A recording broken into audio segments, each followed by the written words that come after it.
Hello and welcome to today's webinar on ESTCP Funding Opportunities. My name is Laura Mack and I will be moderating today's sessions. We will get started in just a few moments, but while we wait for others to join, I would like to cover just a few logistical items. Today's broadcast will be listen only. We will have a question and answer period at the end of the presentation. You may submit questions by using the Q&A box on the black control panel on your screen. You do not need to wait until the Q&A period to submit your questions. In fact, we encourage you to submit them in advance of that session. The phone lines will remain listen only throughout the presentation, so we won't be taking any questions verbally. We will not be able to answer questions about specific proposal ideas or technologies during this webinar. If you run into any technical problems, please send your issues through the chat box, which is also located on your control panel. Please note that both the audio of the presentation and a recording will be archived on our solicitation webpage in case you need to refer to them in the future. Today's speakers are Dr. Herb Nelson, the Executive Director of ESTCP, Dr. Andrea Leeson, the Deputy Director of ESTCP and the Environmental Restoration Program Manager, Dr. Robin Neeson, the Weapons Systems and Platforms Program Manager, Dr. Kurt Preston, the Resource Conservation and Resiliency Program Manager, Dr. Dave Bradley, the Munitions Response Program Manager, and Tim Tatro, the Installation Energy and Water Program Manager. Before I turn it over to Herb, I remind phone participants that this is a listen-only session, and to submit your questions, please use the Q&A box on the bottom of your screen. Herb, please proceed. Thank you very much, Lauren. If you could change the slide, please. I'd like to welcome everyone to the webinar today. We have quite a big attendance, which is pleasant to see. As many of you can imagine, this is a pretty busy time in Washington. We have a new administration started yesterday. They've already been signing executive orders left and right, so there's a lot of new marching orders, but we'll talk today about the program as we're soliciting it for fiscal 22 new starts. And then, of course, as Laura said at the end, we'll be happy to answer some questions. So this webinar concerns the program on the right, the Environmental Security Technology Certification Program, which is in the DoD speak, a demonstration and validation program. So this is where we go out and demonstrate technologies in real DoD sites and collect performance data and cost data. We have a companion program, which is the Science and Technology program on the left of this slide. That's the Strategic Environmental Research and Development Program. The period for submitting pre-proposals, that program is already closed, although if you go to our website, which will be shown at the end, you can look for next year's. Next slide, please, Laura.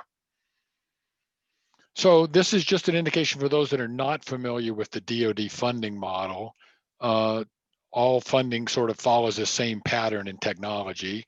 We start with basic and applied research, of course, through advanced development, and that's a CERTIP function. And then technologies can move on to ESTCP, although they don't have to come from CERTIP to do that. And that's what's called demonstration and validation. And it says on the bottom of the slide, we are located in the Office of the Assistant Secretary of Defense for Sustainment. Next slide, please.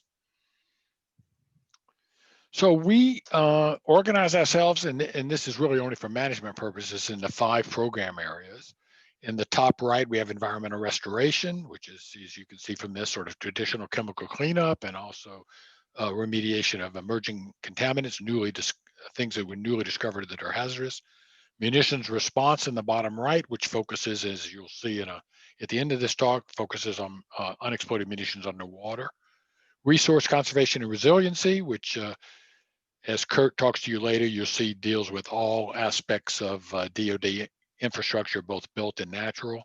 Weapon systems and platforms in the upper left, which is Robin Neeson will talk to you about his demonstration needs, looking at the defense industrial base and maintenance depots and the whole repair process in the department. And then finally, installation energy and water, which is at the top and covers obviously installation energy and water. So next slide, please. So these slides 6 and 7 are just meant to be broad overviews of some of the things that motivate our work. And this is the 30,000-foot view. We work on installation resilience issues, threatened and endangered species, range sustainment. On slide 7, next, please, Laura.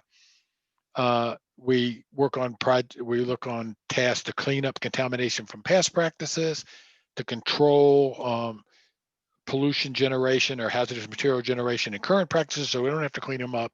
So these are the broad scope things. What you will see later in this webinar is the individual problems and the statements of the individual problems that we're soliciting for this year.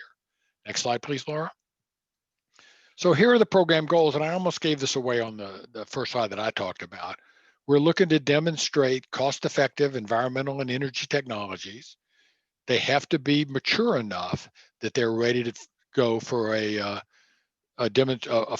pilot scale demonstration in an actual defense site. So we need to have stopped answering science questions, and now we want to answer practical real world questions of how effective is it in the real world, and what are the costs compared to the alternatives. This is really designed to promote implementation, the second large topic. We're trying to move things out of a research project into implementation in DoD. So in some cases, we need regulatory acceptance in some of the program areas, and so we involve the regulatory community.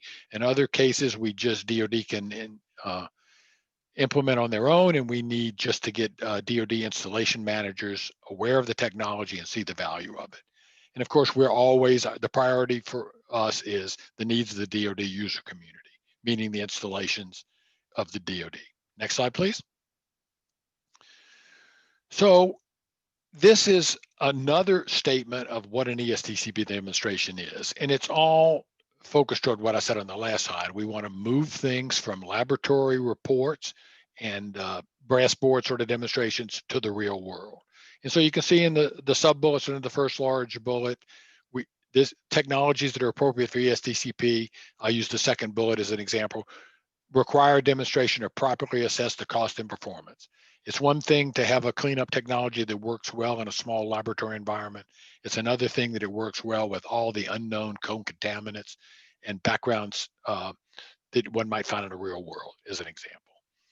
The bottom slide, the bottom large bullet, commercial technologies that are in use or are well established are not appropriate. So there's really a narrow, relatively narrow maturity that we're looking for. Mature enough to do a pilot project, not so mature that we would just say, guys, just order it, it works well.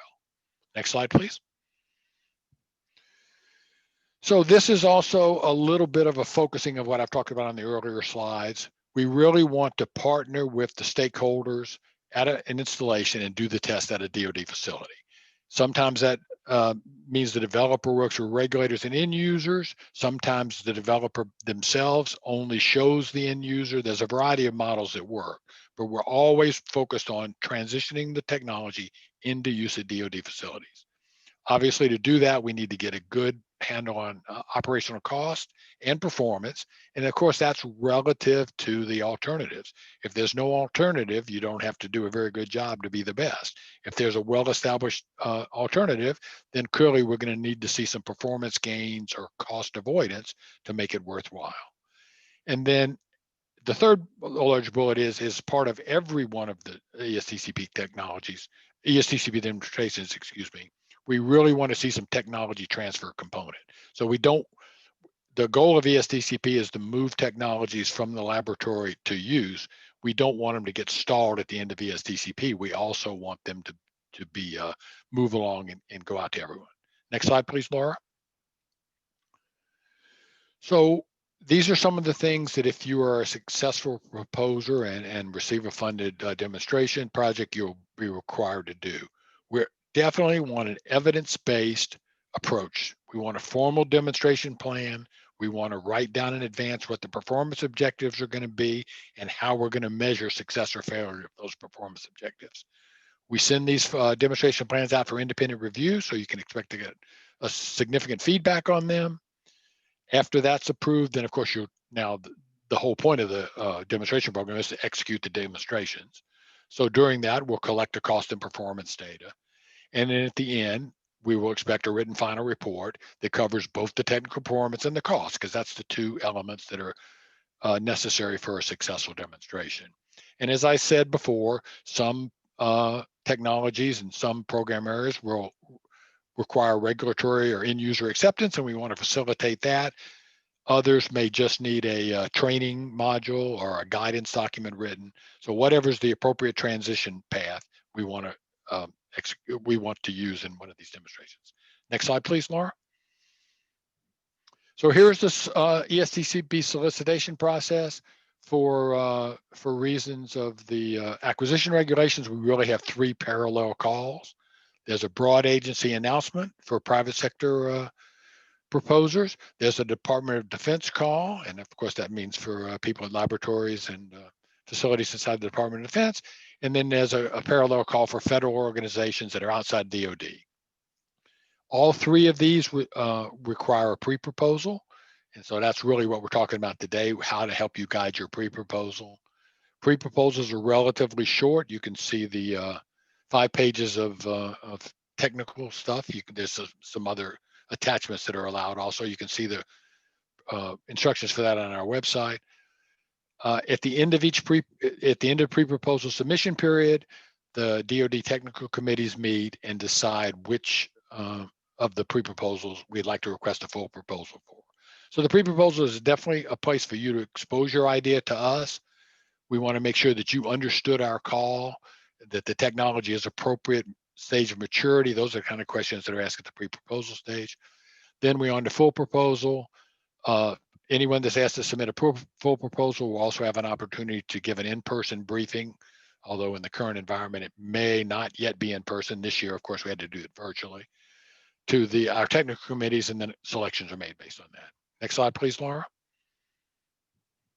So here are the dates that are of relevance to this process. So the solicitation was released in early January. That's our normal habit. Pre-proposals are due in March the 4th, 2 p.m. Eastern. And please pay attention to that Eastern. We always have a couple of people from California and Hawaii want to send it in after we've already gone home. We'll get back to you on full proposals in June timeframe of 2021. We always give 6 weeks. We aim for a little more, but a minimum of 6 weeks to get the full proposal in shape. And then briefings will be sometime in September of 2021. Next slide, please. So this just walks through the 3 parallel paths. The next couple of slides. Obviously, the first one that was on the slide 3 ago was the DoD call for proposals. This is demonstration projects that will be led by DoD people that work at DoD installations and laboratories. So that's the second sub-bullet. A DoD lead is required to respond to this call. Short written pre-proposal that I've already described, and the selection as I've described. Next slide, please. The broad agency announcement and the call for proposals for federal organizations are listed the same. They're separated out from the DoD call because often the topics requested in these 2 calls are a little narrower than DoD, sometimes more focused, more specific. So you should definitely read on the website the topics that are appropriate for whichever organization you work for. So specific topic areas are for the call. Otherwise, it's completely parallel. A short written pre-proposal, dates given 3 slides ago. People that are in this category may need someone to help them navigate the DoD system. You may need some help with site selection because you don't know anything about DoD installations. You may need somebody to help you translate DoD speak into words that you would be comfortable using. So for people that submit to the broad agency announcement and the federal organizations outside DoD call, we identify a DoD liaison for them from our technical committee who help you navigate all the things you don't know. We definitely do not want a good idea not to get funded because you don't speak the same language that our people are used to hearing. Next slide, please. So I've already talked a little bit about the selection criteria, and the first 2 really are mostly relevant to the pre-proposal. Obviously, step number 1 is the idea that you have relevant to the call. So please carefully read the call for proposals, read the topics under them. And if you have an idea that's just you're looking for a place to apply it and it doesn't fit, if you try to stretch it, it's really probably not a good use of your time. Please only reply if your technology fits the call, because the first gate is relevance. And as I said, the second gate is technical maturity. We really want something that's out of the laboratory that we need to ask performance in the real world and real world cost questions about, but we don't want to be so mature that we could just order it from a catalog. So that gives you sort of the rough bands that you would be in. And then once we get past those two gates, then it's what you can imagine: technical merit, the cost benefit ratio of the technology, our estimate and the technical committee's estimate of how likely this is to transition. The goal of this project program, of course, is to transition things. So if there's no chance of transition, it's not a very wise investment, of course. And then finally, cost is the last selection criterion. Next slide, please, Laura. So I hope that everything on this slide should not be a surprise to you, because I tried to frame my discussion of each of the earlier slides in this, but let's just go over it. Here's what it takes to have a competitive proposal. And I've said the first bullet 3 times. Please pay attention to this. Your technology needs to address one of the topic areas. Each of the program areas that I introduced very early in this talk have a number of topic areas they work in, but they don't look for proposals every year in every topic area. We have a habit of getting some projects started in an individual area, letting them mature and do a demonstration, and then cycling back to that area. So make sure you address a topic area that's in the FY22 call. We really want well-defined demonstration questions. Every year we see proposals that are, I'll put 25 different sensors out there, I'll gather all the data, I'm sure something will come out of it. That's not a winning proposal. Huh? A winning proposal is a demonstration questions that you can write down what the questions are going to be, you can write down what the pass-fail criteria are going to be, and you can write down how you're going to gather cost data. And then obviously we need to provide a significant benefit, and the two ways we measure that, as I've said several times, are reduce cost or improve performance compared to the current practices. And then obviously it's technically sound. We don't really want to buy any divining rods in the detection things. We want real science that's translating to use in the Department of Defense. So now I will turn it over to my colleague, Andrea Leeson, who will begin the discussion of the individual program area topics. Great, thank you, Herb. Okay, and as Herb said, what we'll do now is we'll give an overview. Each program manager will give an overview of the particular topic areas that are coming up in their area. When you look online and you're looking at the description of the topic areas, you will see that each one has the point of contact for that particular topic area at the bottom. And so that's what they're there for. That's what we are here for, is to answer questions you may have about those topic areas. I do just want to make the point, though, that the questions should be specific to, if you have questions about what the topic area means, or if you have questions about the overall process, that's the sort of questions we can answer. We're not here to vet ideas before you put them, submit them. That would violate our solicitation guidelines. But we are here to answer any questions you may have about the topics. Next slide, please.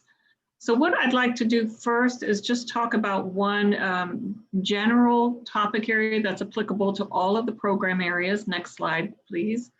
And this deals with our technology transfer approaches.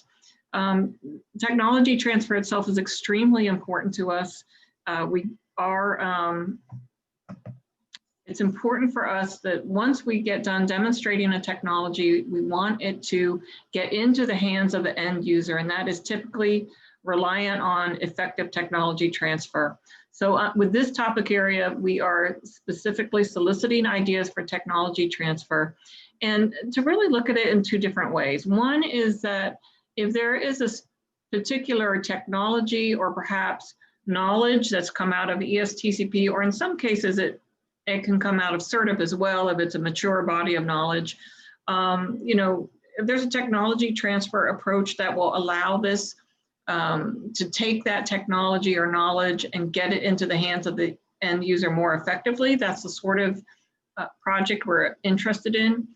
At the same time, we're always interested in developing new innovative means to get improved technology transfer. So you could also put in a proposal that is perhaps not specific to a technology, but is a methodology that would be applicable to a number of technologies, but would be with the end goal to get that information out to end users more effectively.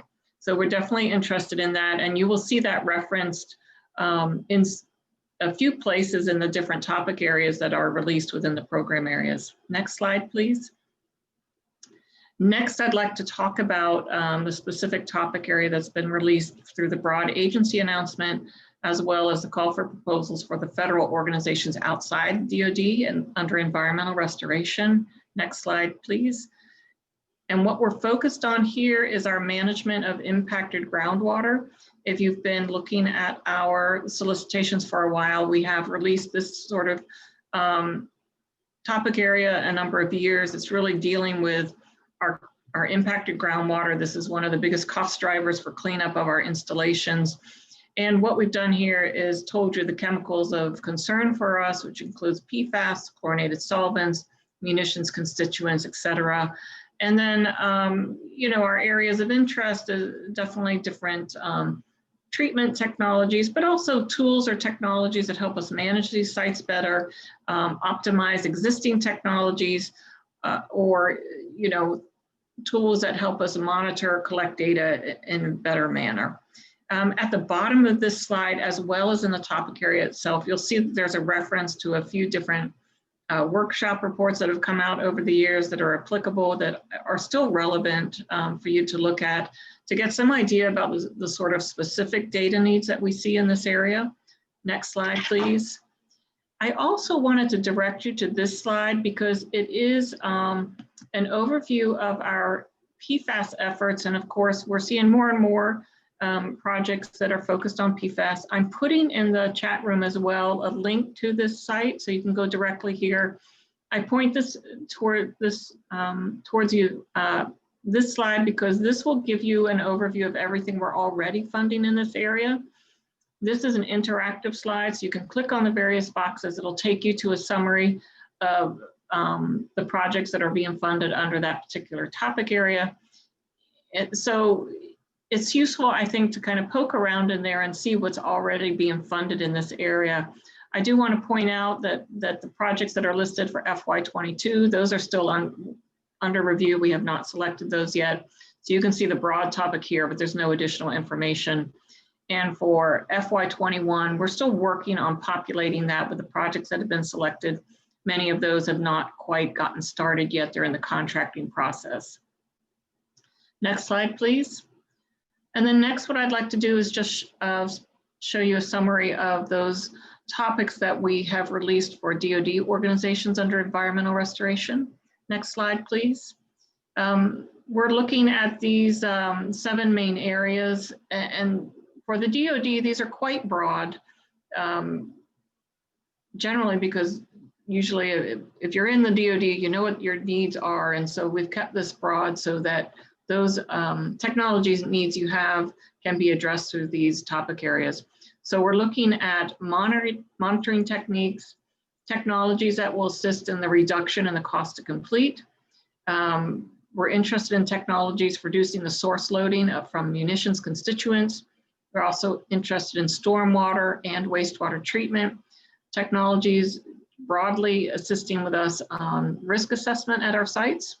And then again, we've already talked about it, but the innovative technology transfer approaches are also of interest here. Again, we have a number of workshop reports that are listed there at the bottom and in the description of these topics online. So I do encourage you to take a look at those if you're going to submit to any of these topics. Next slide, please. So at this point, I'd like to turn it over to Dave Bradley, who's the program manager for our munitions response program area, and he'll talk about the topics released under his area. Thanks, Andrea. Next slide, please. Hello, everyone. We're the folks that are interested in finding these munitions, and the size range is from a few inches, meaning 1 to 2 inches, up to several feet. I think one of the earlier pictures that Herb showed gave you kind of an idea with a diver underwater looking at a bomb that had been dropped and didn't explode. So the range of dimensions and complexity of the targets that we're looking for is quite broad. They're in a set of environments. Herb mentioned that the focus now is on underwater circumstances. kind of the range, just to give you an idea, is that we're out to the outer limit of recreational diving, which is of the order of 30 to 40 meters water depth, all the way into what's called the swash zone, which means the sand that you walk in alongside the beach when you're at the ocean. So the environment is complex, it's dynamic, and we have to live in it. That's where these objects are. And finally, on the last bullet in this slide, I'd ask you to look carefully. The reason is that when you actually reach the stage of recovery and removal, the cost can be significant. And so one option that is often and quite frankly considered very early in the process is instead of trying to remove, map carefully and maintain a watch over the munitions that are in a specific site. And coming with that, of course, is with the environments that we're talking about. And if you think back this past year, the number of hurricanes that occurred in the Gulf region and the Atlantic, at least for the eastern end of the United States, any dynamic circumstance that would potentially start to move these things is of very high concern to us. So the mobility and transport is a focal area that we are particularly interested in. Next slide, please.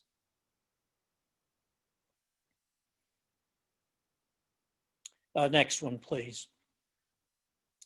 The last thing actually that I'll focus on here is cost-effective recovery and disposal. I just gave you an example of a circumstance where we don't do that for various reasons, primarily cost, of course, but there are locations where that is a requirement.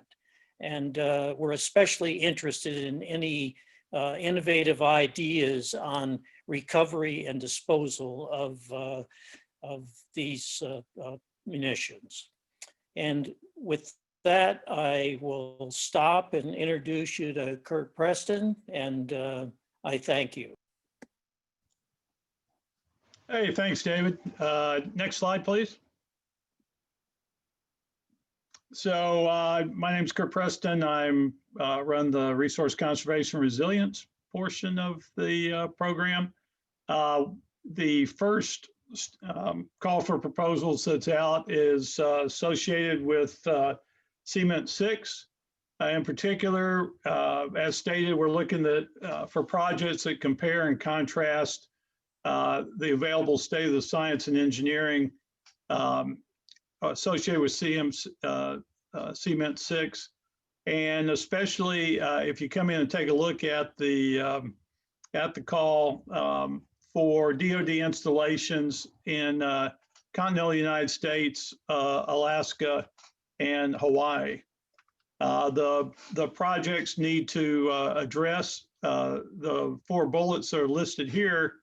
And in addition, when you take a look at the call, must describe model downscaling to approaches, information sources, assess the costs of use, and should consider providing case studies. A final goal of the projects, preference would be given to those that combine the expert analysis and decision support. And if you do pursue that, then you need to be able to propose how the decision aid would be demonstrated. Next slide. The second call has to do with threatened and endangered species, and there we're looking at improved tools for monitoring. And priority will be given to those proposals that address the inventory of populations and monitoring. of special interest are those species that are of particular relevance to the Department of Defense, and those are actually listed with the call and include really species of almost all domains across the ecosystem. Just keep in mind, the Department of Defense, we manage roughly 30 million acres in the U.S., and so you can well understand that there's going to be a wide variety of species that we have an interest in. And in fact, for many already know this, but the Department of Defense actually has the highest proportion of threatened and endangered species on our federal lands of any federal landowner. So I would definitely invite you to help us improve the technologies associated with monitoring species. Next slide. And with that ends our discussion, and we should now go to weapon systems and platforms, I believe.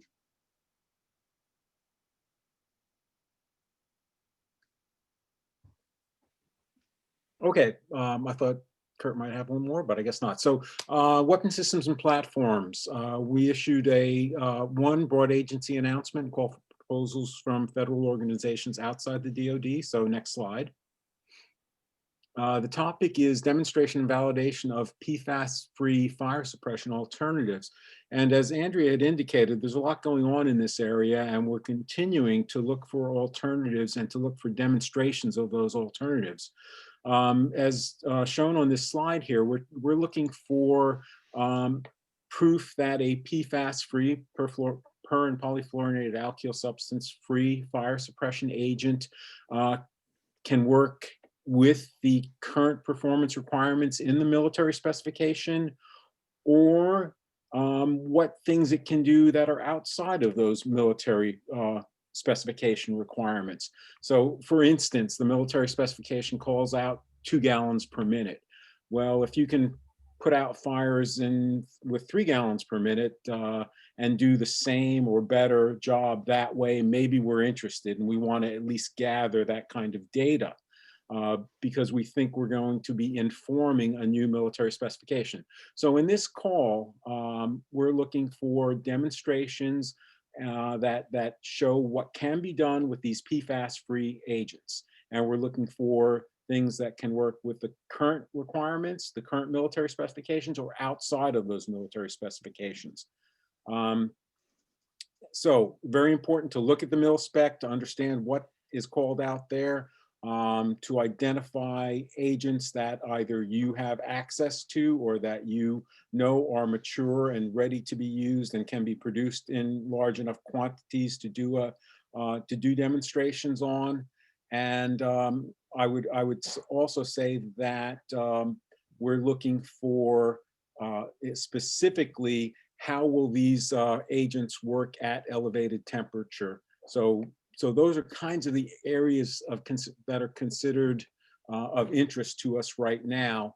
And bottom line, we're going to be working on this very hot and heavily for the next couple of years because we need to meet the National Defense Authorization Act requirement for changes in the mil spec within like October of 2023 is when we have to have alternatives ready to go. So demonstrations in this area are something that we're going to be spending some time on. Next slide, please. In addition to that, we have a call for proposals to DoD organizations, and this one is more broad and general, as you've seen from some of our other program managers. So next slide, please. Called out here are the 4 or 5 areas that we think are of greatest importance right now. These should look very familiar to you if you've followed our program, but certainly depot level manufacturing and maintenance is an area that we're concerned with. Energetic materials and just standard waste reduction on ships and forward operating bases. I also mentioned firefighting here. because if you're DoD, you can also submit a proposal against that. And then finally, tech transfer opportunities are something that we're looking for as well. So with that, I'm going to pass it on to Tim Tatro. Thank you, Robin. Hello, everybody. This year, under installation, energy, and water, we're issuing 6 topics, actually including the tech transfer topic. That's all across all program areas. I guess that would be 7. Next slide, please. In this cycle, we're issuing actually 3 topics that are related to, in some way, to energy resilience. 2 of them are open to all entities and issued under the broad agency announcement. And 1 of the topics, which I'll highlight in a few slides, is issued under the DoD call for proposals. So this first topic here is quite broad, and it seeks demonstrations of innovative technologies and processes to cost effectively enhance energy security on military installations. In particular, we're interested in technologies for on-site generation, both thermal and electrical energy, that can operate independent of off-base supplies. We're also interested in advanced load management solutions, also innovative agreements or business models to leverage existing microgrid assets while grid tied to offset O&M costs. We're also looking at or interested in low-cost solutions to enable more flexible use of on-site or portable generation assets that can adapt to changing energy demands during unplanned outages. In this case, under this topic, we're not interested in proposals to build microgrids or test common renewable energy generation systems. We've had proposals or topics in the past that have covered that. We're looking here instead kind of more broadly. In fact, we have smaller microgrids will be appropriate for a separate topic. Next slide. So the second energy resilience topic here is focused on solutions for small installations that are typical of National Guard or Reserve or small active bases. And projects selected under this topic will be performed in 2 phases. So the first phase will be a conceptual design and economic modeling. For this topic, we're seeking solutions that improve the energy assurance here, like I said, of small bases. So in this case, we're defining a small base as having approximately a 1 megawatt peak critical load and may be host to between 5 or 30 buildings, to give you a sense of kind of the scale of the installation we're considering. Of particular interest are solutions that consider the financial and technical resources required to operate and maintain the system. So we want to look at not just the upfront cost, but how do we have the resources and technical capacity to operate and maintain the particular solution that's proposed. In phase 2, we'll be doing field demonstrations to validate the technical and economic performance that would be based on the results of phase 1. But for purposes of this topic, we want to issue or submit your proposals for the cost should include just the effort and scope for phase 1, and phase 2 will be developed. The cost for phase 2 will be developed and evaluated separately. Next slide, please. So the third energy resilience topic, like I said, is issued under the DoD call, and I'll go over that in a few slides. So this next topic under the BAA is titled Moisture Control in DoD Buildings. Under this topic, we're seeking proposals for either studies or demonstration projects that will help us identify and prioritize investment in preventative and corrective interventions to control moisture infiltration in DoD buildings. Of particular interest are solutions that are informed by or contribute to our understanding of the scale of the moisture control problem within our DoD owned and operated buildings. We're also looking for efficient approaches to identify and prioritize mitigation measures that could include non-actions and approaches to leverage ongoing facility O&M and commissioning practices. We're also interested in solutions to monitor relative humidity and prevent moisture infiltration, and also in particular solutions that can be implemented through energy savings performance contracts or utility energy services contracts. I just want to note that analyses and technologies focused specifically on privatized housing applications are not of interest under the solicitation. Next slide. Our last topic under the BAA is titled Technology Demonstrations to Accelerate Deployment of Energy Efficiency, Energy Resilience Solutions. For this topic, we're seeking demonstrations of newly commercialized technologies that are not currently widely deployed within military installations, either due to a lack of available or reliable data on system lifecycle and cost or performance, or other uncertainties that are posing a barrier to implementation through performance contracts. In this case, projects must be led by energy services companies that currently perform or have performed energy savings performance contracts for DoD, or utilities that perform utility energy services contracts for DoD. Also, we're looking for technologies that have a high likelihood of adoption in future ESPCs or UESCs following the demonstration. Technologies that have a high potential for energy and water savings or can improve facility performance or enhance energy security.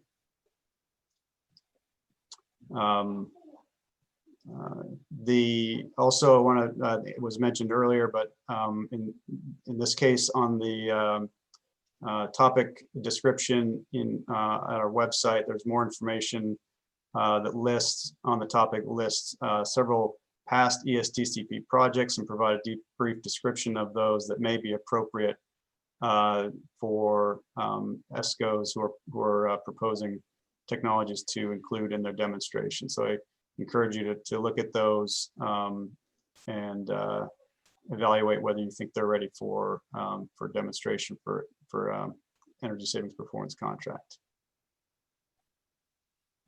Okay, the next slide, please. Okay, the next two topics are issued under the DoD call. Next slide, please.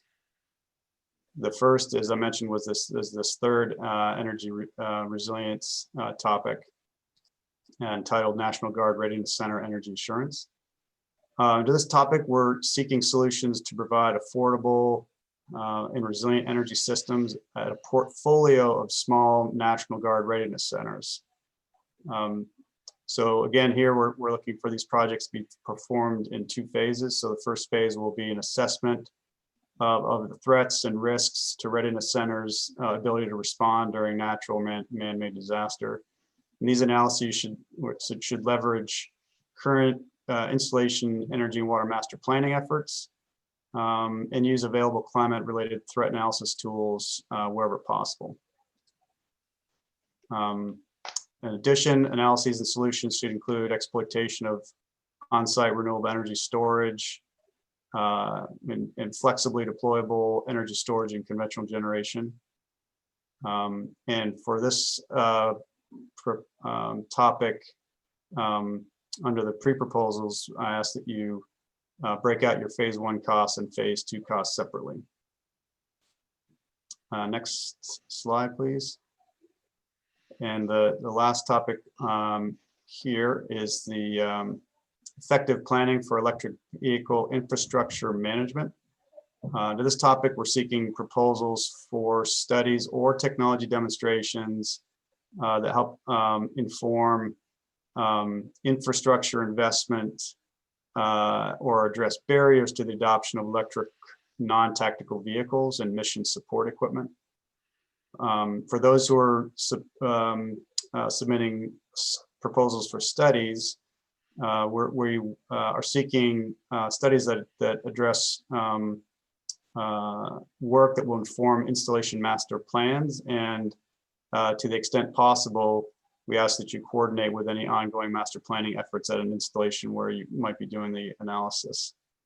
Particular interests for infrastructure planning, we're looking or interested in the outlook and timing of the electrification of non-tactical vehicle fleet and mission support equipment, and the impact on installation-wide electrical demand, impact on new electric vehicle support equipment technology, and how that may change the demand profiles on installations. Also, demand management strategies, the potential for the potential and challenges of bidirectional chargers, and also looking for ways to leverage planned infrastructure upgrades to include make-ready designs for future electric vehicle and support equipment capacity. For purposes of planning, these studies should budget a 12-month period of performance. And for proposals for technology demonstrations, ESTCP funding should not include the purchase of electric vehicles. And next slide, please. So in addition to those two topics, these three here are also available under the DoD call. These three were also made available under the BAA, so you can read those and respond to them under the DoD call. Next slide. And we encourage you to go to our website and look at these topics in more detail. Each of them have additional, these slides are really just quick summaries of the topics. Each write-up has more description, maybe more resources, and also provide a background that gives you more context on what the motivation is for these topics. With that, I will hand it back to Andrea, or maybe we're going straight to Q&A. Yes, I believe we'll move into the Q&A portion. So we've received a number of questions, which we will answer as time permits, focusing on those that are generally applicable to all submitters or logistical in nature. So first, we'll answer some general solicitation questions we've received. Do all three calls for proposals run in parallel, or are they solicited at different times? So I apologize if I didn't make that clear. This is Herb speaking. They all run in parallel. Submission dates are the same. The same committees evaluate them all. So it is a parallel process. Okay.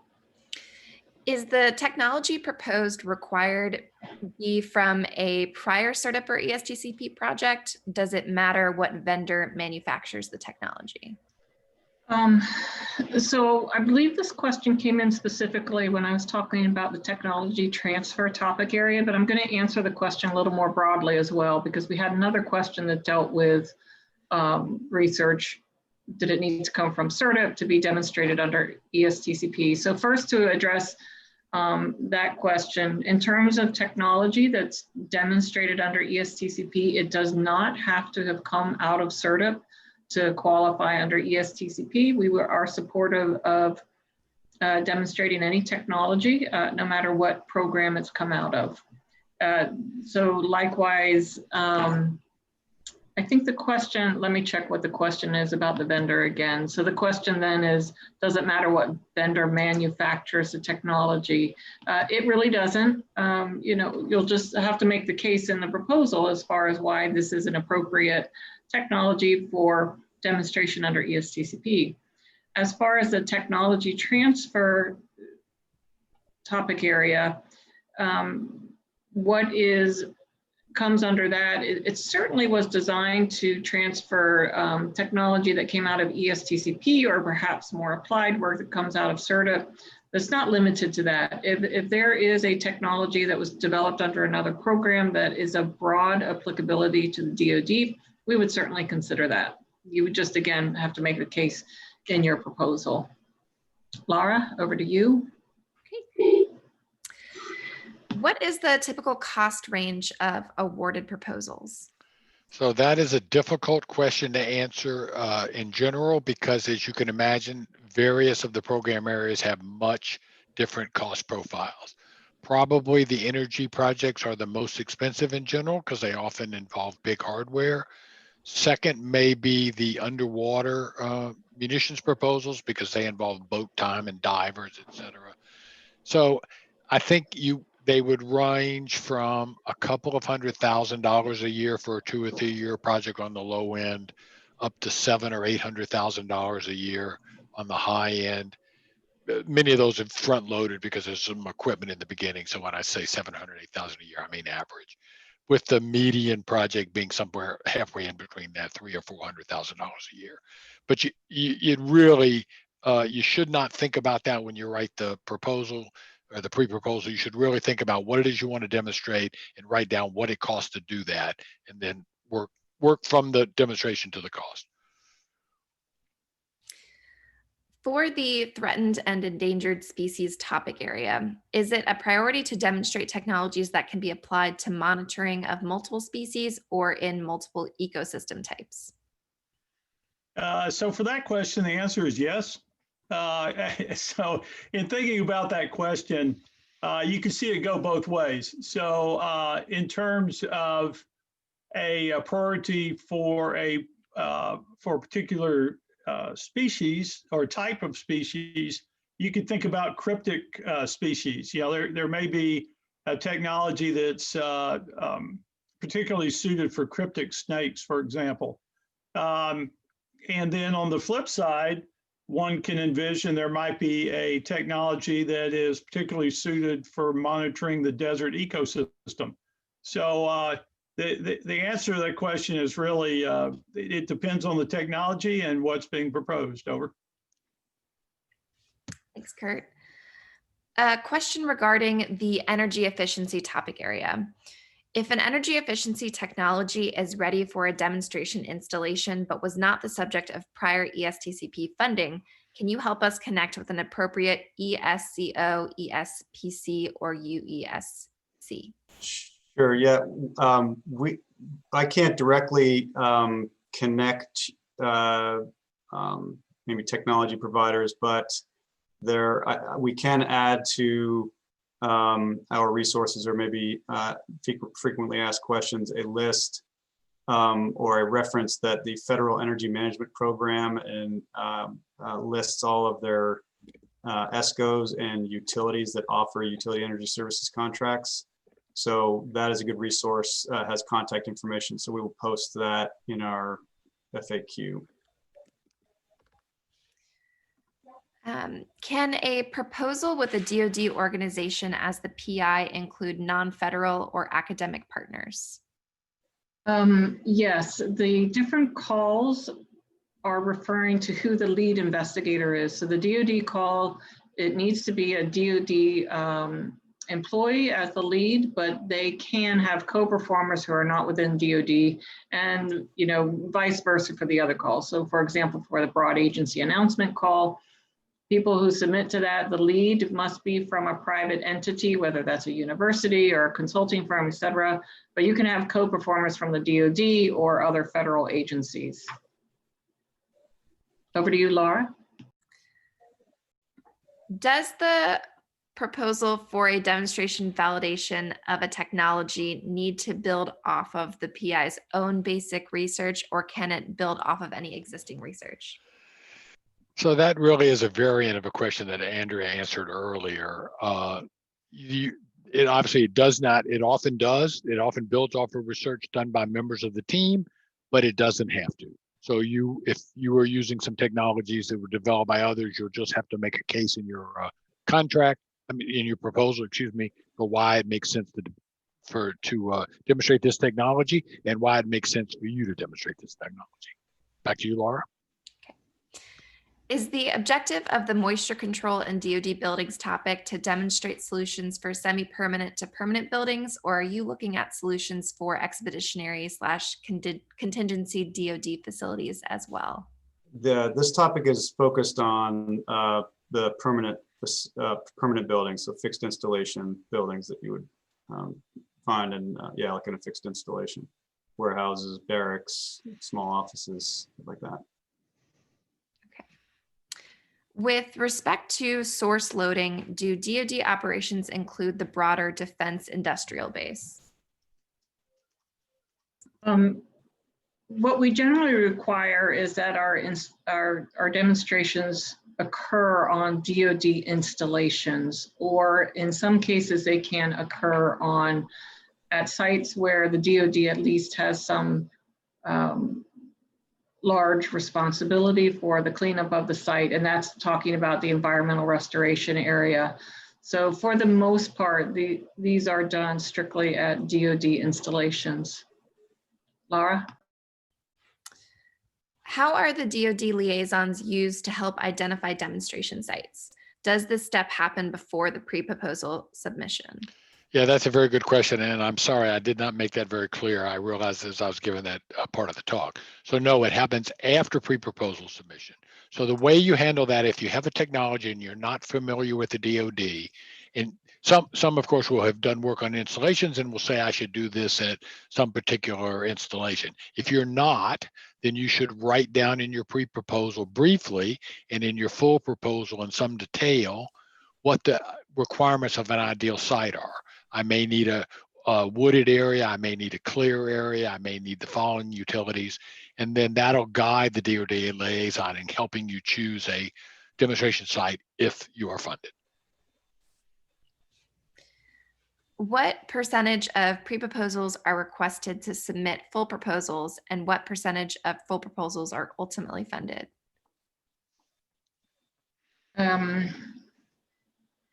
Good question. We don't have hard guidelines. Let me say that it varies from year to year. I would say the cut from the pre-proposal to the full proposal stage is the hardest cut. So perhaps 25%, maybe even 20% of pre-proposals, we request a full proposal. At that point, as Herb mentioned, if you are asked to submit a full proposal, that also includes that we're asking you to give a presentation on that proposal. It may or may not be in person this year. Typically, it would be in person. Because that itself is a substantial effort, that we do try to be careful that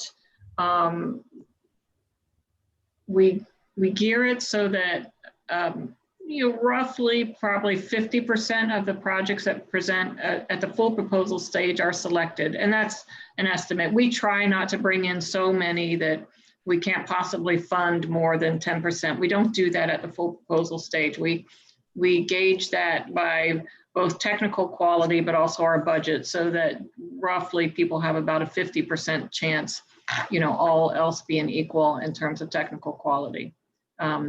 Laura?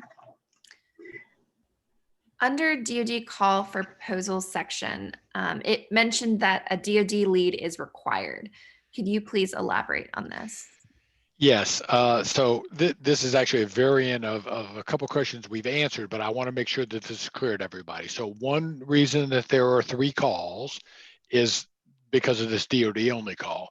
We are open to a wider range of topics in the DoD only call, and that means that the principal investigator or the project lead must be a DoD employee. And the reason we're open to more is to make sure that all of the environmental and energy problems of the DoD filter up to us. So sometimes we're surprised we didn't even know that was a need, and somebody points out to it is. So DoD only, a DoD call means you must be a DoD employee. Federal outside of DoD means you must be a federal employee. Everyone else falls into the broad agency announcement. That's individual industries, consulting firms, universities, state governments, foreign governments all fall into the BAA. With tech transfer, it mentioned ESPCs and UESCs. Would projects submitted from utility privatization system owners also be considered relative to this call? The objective really with this call is to engage entities that are stakeholders who are kind of critical in the broader kind of deployment of technologies, ESCOs, can be submitting proposals, to multiple installations, utilities, can, usually provide UESC services to multiple installations. So provided that, I would say yes, provided that the technology or what's being proposed meets that objective, is that it's widely deployable or relevant to multiple installations, not a unique solution to that use case. Okay, and we're just about at time, so we'll go with one more question. For a DOE National Lab-led proposal that includes an academic institution, will the university be directly funded by ESTCP or by subcontract from the lab? Is this true for CERTIP 2? Let me answer this a little more broadly. And yes, the answer to this will be applicable to both CERTIP and ESTCP. For any federal-led proposal, and that would include whether it's the DoD or a federal entity outside of the DoD, if you have co-performers who are from a private entity, again, a university, a consulting firm, we would expect you to do the contracting to get their funding in place. So we would send all the funding to you, and you would get their funding in place through subcontracts. If you again are some sort of federal lead and you have co-performers who are also at a federal organization, we would send that funding to them directly. So in that case, it might be 2 pots of money or more if you have more federal co-performers, where you would receive yours and you would have to subcontract to private entities, and then your federal co-performers would get theirs directly. If you have in the broad agency announcement, if you are a private entity as the lead and you have federal co-performers, we would send the funding to your federal co-performers directly. You would not see that money. You would strictly get the money for your part of the work. Having said that, if you have co-performers who are private entities, universities, consulting firms, you would be expected to subcontract to them as the lead. So that is essentially how that works. I hope that was clear, and I know we're wrapping up, but if it's not clear, please feel free to contact any of us on this call and we can explain that in more detail. Laura, over to you. Yes, so I think that about wraps up our time. Herb, did you have any? Let me just say to everyone, thank you all for attending. We had a little bit bigger attendance than we have had in the past couple of years. I think that's a good sign. We got, I think, to most, if not all, of the general questions, but there are a number of specific questions still left that actually pertain to 1 or 2 of the topics we talked about. So just as Andrea said on the way out of her answer, please feel free to get in touch with the program manager if you have questions about the scope or something of an individual topic. They won't be able to discuss the merits of an individual idea with you because we're in the midst of the solicitation, but they'll be happy to clear up the kinds of questions that we've been answering today. So thank you all for attending. We appreciate it. Great. And just as a reminder, the slides of this presentation and recording will be available on the CERTIP and ESTCP website, on the ESTCP solicitation page, and it will also be on the CERTIP and ESTCP YouTube channel.